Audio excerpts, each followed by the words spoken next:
Where are you? Pulled off of I-35. I got a flat. Gary, you were supposed to be here 2 hours ago. I'm sorry. Anderson grabbed me and really chewed me out about some stupid reports he wanted. I had to go back and... You forgot. Forgot what? Your daughter's recital. Oh, man. When is it? 12 minutes from now. I can't believe this day. Whatever. We're leaving now. Hopefully we'll see you there.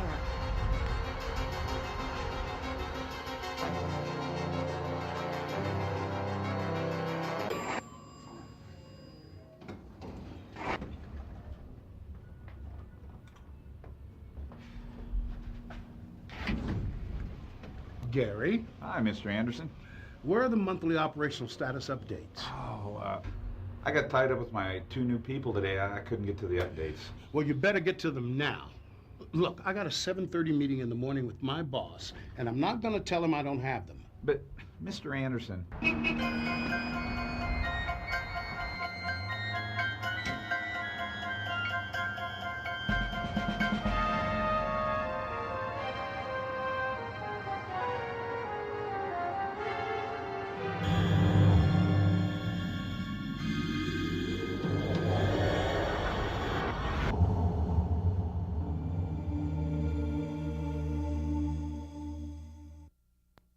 Gary's had one tough day.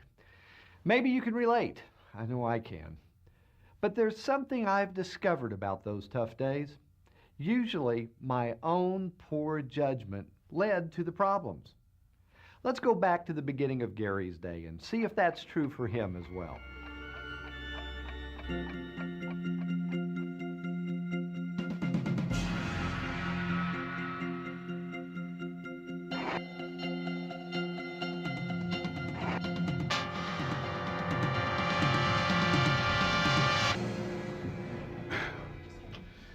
Okay, now that we're all here, I'm pleased to introduce to you the newest member of our management team.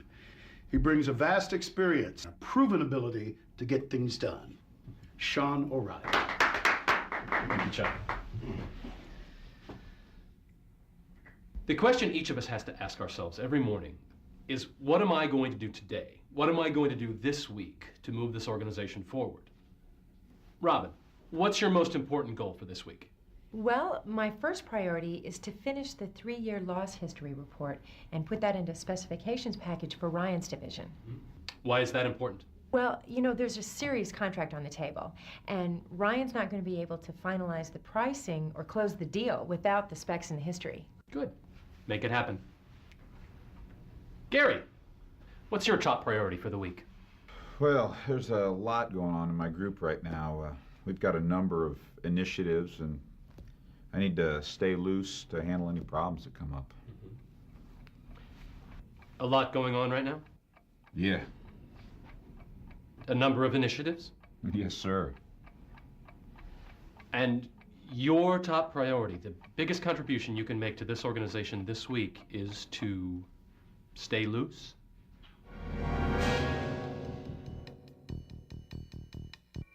Gary has some issues. His home life is out of control. His work life is out of control. My guess is, at this moment, Gary isn't enjoying his life much or feeling very successful. Hiram Smith, author of the 10 Natural Laws of Successful Time and Life Management, says, the most successful people control their lives by controlling their time. Of course, success can be defined in a number of ways, but I think the best way to think about success is simply getting what you want out of life. And one of the first steps to getting what you want out of life is to control the way you spend your time.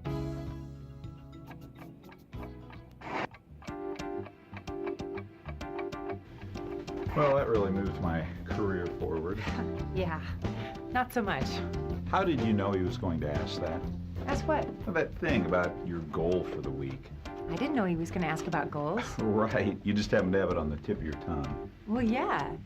Look, Gary, you're a pal, but you need to get a clue. Why don't you meet me at the club at lunch and we'll talk? Oh, not the club. Anywhere but the club. I hate the club.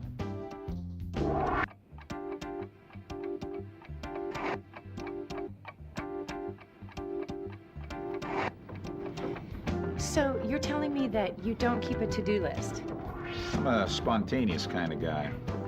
But how do you know what to do? I do whatever needs to be done. Yeah, but how do you decide what needs to be done? What do you mean? Never mind. What about goals? Do you have any goals? Absolutely. My goal is to get off this blasted machine as soon as I possibly can. It doesn't get much more basic than this. If you don't know what you want to accomplish, that is, if you don't know what you want out of life, it's almost impossible to know the best way to spend your time. A goal has been defined as the end toward which effort is directed. A goal increases the likelihood that you'll get what you want out of life. People with goals achieve more. People with goals make more money. Take a few minutes to learn more about the power of goals. Goals are powerful. Written goals are even more powerful.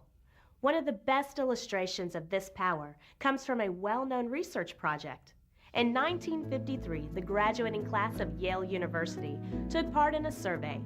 Among the questions asked was, do you have written goals? At the time of graduation, only 3% of the class reported they had written goals. 20 years later, the surviving members of that class were resurveyed. The 3% who had reported they had written goals at the time of graduation not only appeared happier and more content, this 3% had created more wealth than the other 97% combined. There has always been a good deal of conversation about what factors contribute most to success. Which of the following do you think most determines success? A, intelligence, B, education, C, family background, or D, long-term perspective? According to Edward Banfield, long-term perspective best predicts success. In his book, The Unheavenly City, Banfield reports that the most successful people take action in the present based upon how that action will affect the future. In other words, the most successful people have goals and spend their time in ways that will help them achieve those goals. One more thing about goals. To be most productive, every goal must have 5 characteristics. It must be specific, measurable, aggressive, realistic, and time-bound. A good way to remember these characteristics is with the acronym SMART. S-M-A-R-T.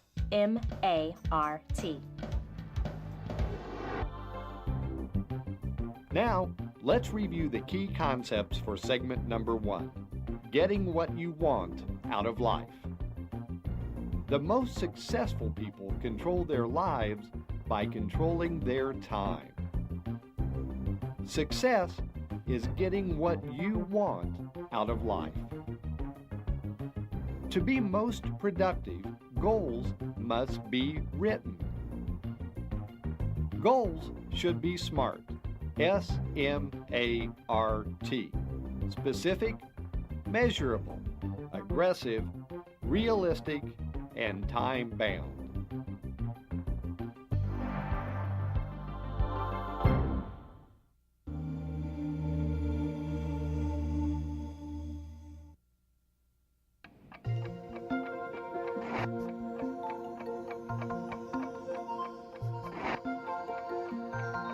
Pretty ritzy neighborhood. It is a step up from the Q farm, isn't it? Yeah, it is. Big old bag of money come with the office? Well, you know, they took pretty good care of me. Well, it couldn't happen to a better guy. Man, I appreciate that.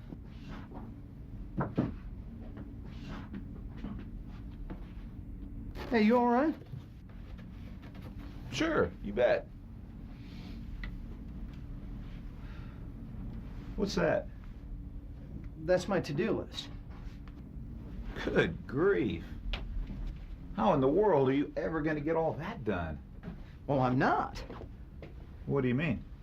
Gary, 80% of the stuff on that list just doesn't matter, so I don't worry about it. But buried in that list are a few things that really are important, and I'm going to be all over those.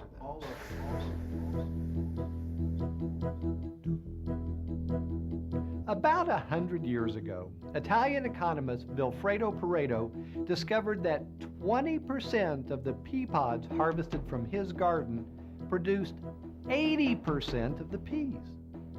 Over many decades and in almost every area of endeavor, the Pareto Principle, or the 80-20 rule as it's sometimes called, has held true. A minority of the input produces a majority of the results. If you're like most managers, there are dozens of things you could be doing.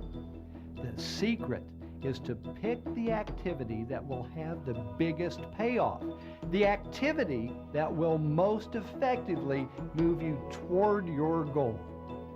Bottom line, you must distinguish the truly important from the merely urgent.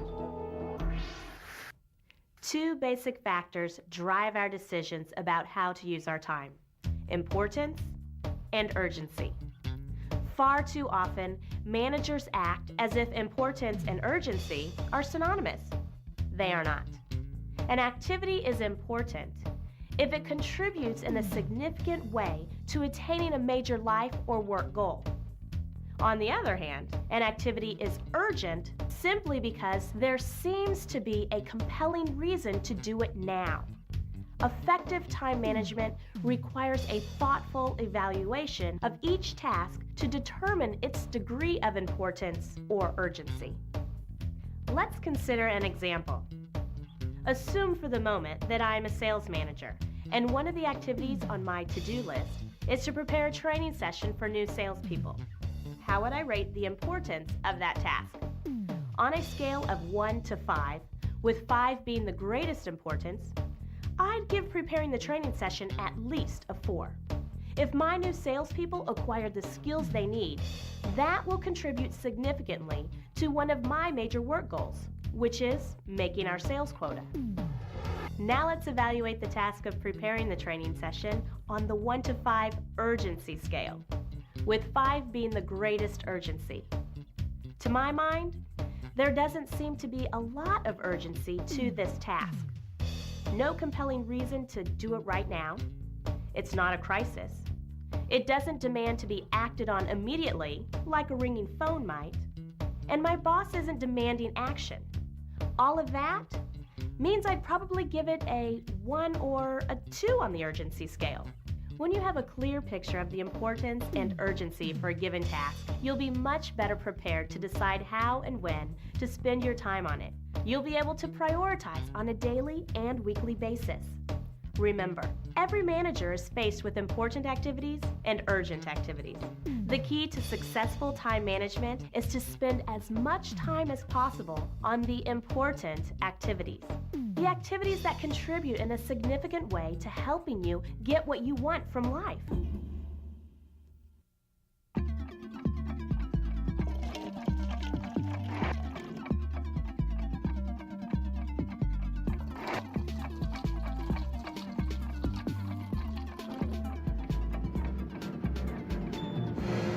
Hey, Brooke. My usual, please. Hey, Gary. Hey, Mr. Kane, good to see you. You too. And congratulations on the new grandbaby. Oh, thank you. My son must have sent you some pictures. To me and to most everyone else on the planet. Well, he's a proud father, you know. They all look like they're doing great. Hey, they are. Now, how about you? I'm okay, I guess. Really? You seemed a little troubled when I first saw you. Well, I got promoted to manager a few months ago. Well, that sounds positive. You'd think so. But to tell you the truth, I'm really struggling. Really? How so?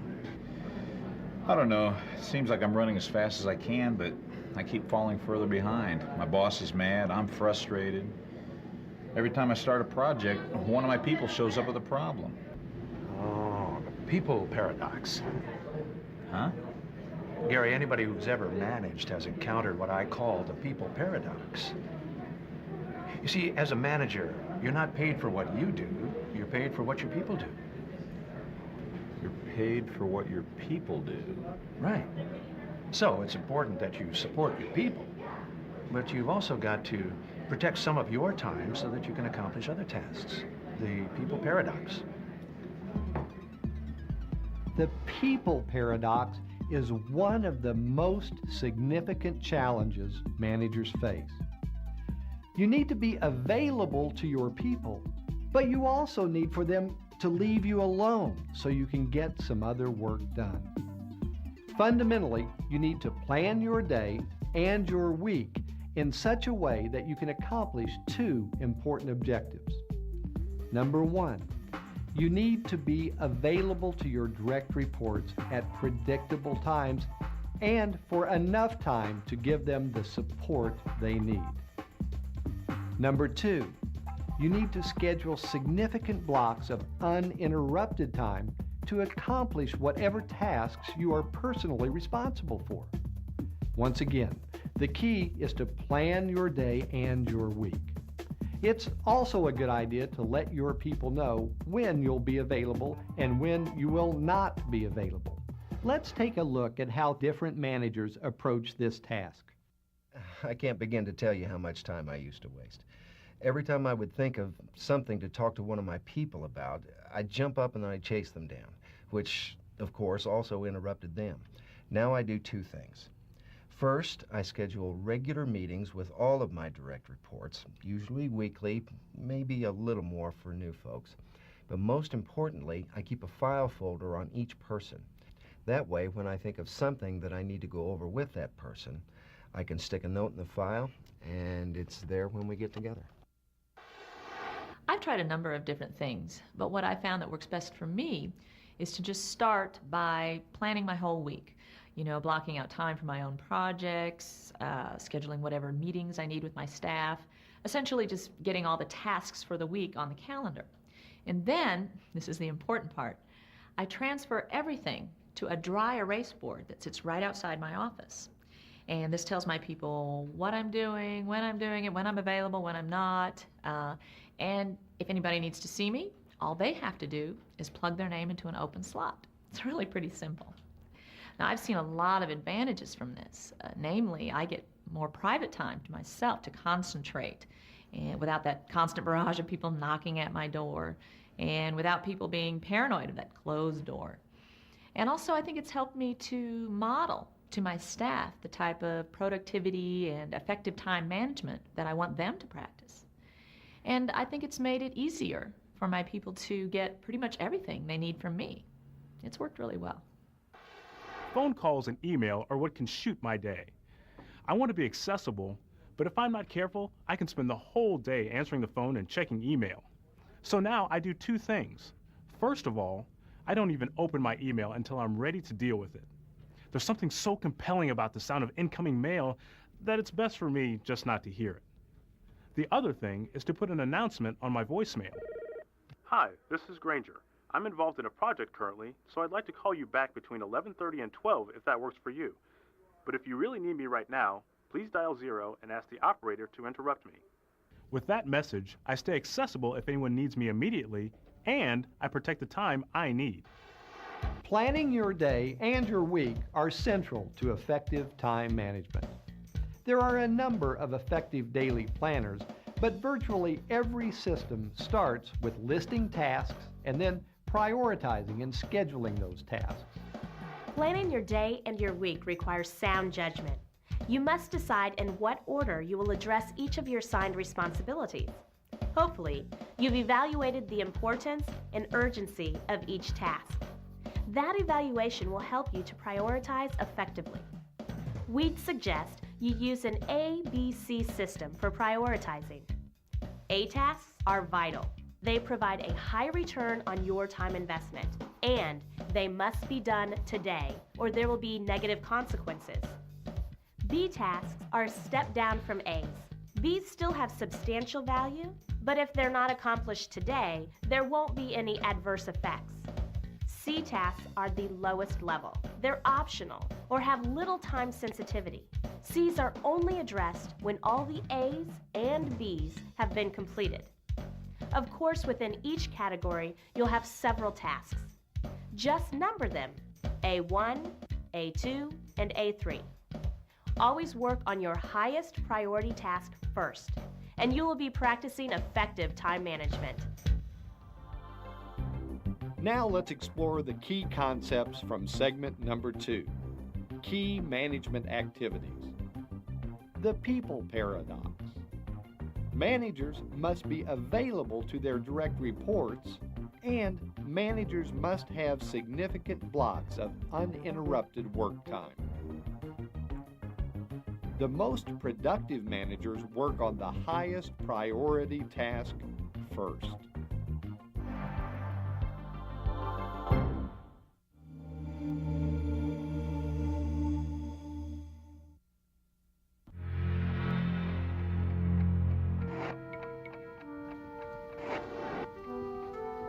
Gary, hey, we've got a bit of a problem with a couple of our Western Division accounts. What kind of problem? Well, apparently we can't import their training records into our system. So, underwriting won't let us write the discrimination coverage without the training records. oh man. What do you want me to do? I need to think about this, but I'm already late for a meeting with Alexa. Let me get back to you. Sure, no problem. In 1974, William Unken Jr. wrote a groundbreaking Harvard Business Review article entitled Management Time: Who's Got the Monkey? The article invoked the monkey on the back metaphor to illustrate how problems that should be handled by your subordinates can end up on your back. When a monkey jumps from a subordinate's back onto your back, you lose control of how you spend your time. First, Gary took custody of Jessica's monkey. Another way of saying the next step for solving the problem now rests with Gary. Gary's workload goes up and he must spend his time doing Jessica's job. That's detrimental to Gary's performance, of course, but it also deprives Jessica of a challenge that could help her grow and become more valuable to the organization.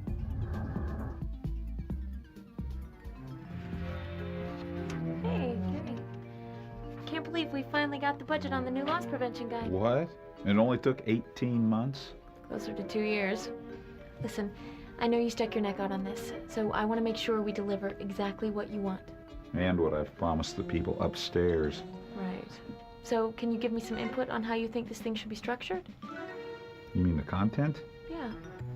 I'd suggest you get a loss and litigation report from claims and then just make sure the guide addresses the key loss areas. Okay. Thanks. Much better. Gary was in danger of picking up another monkey, but this time he sent that monkey packing back to its rightful owner. As a manager, you want to provide the information and resources your people need to do their jobs, but you definitely don't want to do their job for them. Make sure the right people are carrying the monkeys, and you'll be a much more effective time manager. Now let's review the key concepts from segment number 3. Whose job is it? When you take someone's monkey, you burden yourself and deprive the other person of a chance to grow and contribute. Make sure the right people are carrying the monkeys. Whose monkeys are you carrying? You want to provide the information and resources your people need, but you don't want to do their jobs for them.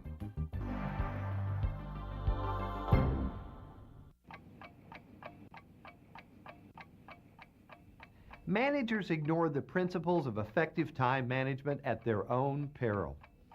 As you've just seen, Gary was ineffective and unhappy because he failed to address the most fundamental of questions. What was the best use of his time? He was frustrated by his inability to differentiate the truly important from the merely urgent, and overwhelmed by competing demands for his attention. But every morning the clock starts over for Gary and for each of us. By focusing on what matters most in our professional and our personal lives, we can begin to set goals and prioritize activities. When we're thoughtful about the support we need to provide for our subordinates, we can help them grow and be more productive. And when we're working on our own most important task first, we'll regain control of our time and our lives, and we will know success.